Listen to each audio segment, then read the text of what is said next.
ئێمڕۆ سکاڵای یاسایی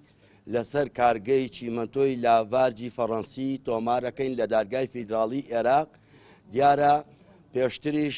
ئەو کارگەیە هەر دادگای ئێرەی سلێمانی داواکاری گشتی سلێمانی ئێمە سکاڵامان لەسەر تۆمار کردووە، بەڵام بەداخەوە هەتا ئێستا ئەو هەر بەردەوامە لە پێشەلکاریەکانی ژینگە و پیسبوونی ژینگەی ناوچەی بازیان و چەمچەماڵ و دووکان و پارێزگای سلێمانی تەواوی شار و قەزا و نەحیەکان 5,000 هاوڵاتی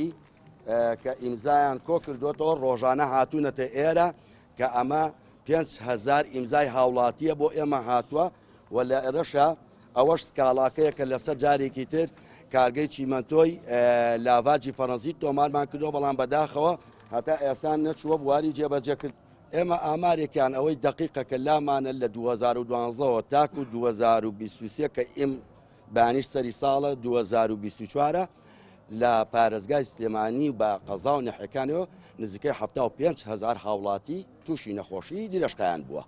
و جۆری تریش هەیە، جۆری تریش نەخۆشی هەیە لە هەر لە نەخۆشخانەی هیوا ئەچێ خۆی تۆمار کردو خۆی فاحز کردووانە، یان هەندێک هاوڵاتیمان هەیە چوونەتە هەندستان، چوونەتە پاکستان، چوونەتە تورکیا، چوونەتە ئێران، ئەمانە تۆمارنی لە نەخۆشخانەی هیوا. ئینا ئێمە پێمان وایە ڕێژەکە زیاترە. 2022 لە 2022 ئەگەر کامیرەکان سێرکە ئەوە تا تۆمارمان کردووە، بەڵام بەداخەوە لێرە جێبەجێ نەکراوە. بۆیە پەنا ئەبەینە بەر دادگای فیدراڵی عێراق، چکە لەبەر ئەوەی دادگای فیدراڵی عێراق ئێمە وەکو باسمان کرد 132 پیشەسازی عێراق لە پارێزگای سلێمانیە، بۆیە ئەبێ ئەوانیش بێنە سەرخەت، ئەبێ ئەوانیش بێن چارەسەری ئەو کێشەیە بکەن، چکە ئێمە زۆر کۆمپانیای تر هەبووە وەختی خۆی کە بە فیلتەری ژینگەییە کاری نەکردووە، پێمان وتووە چاکی کردووە.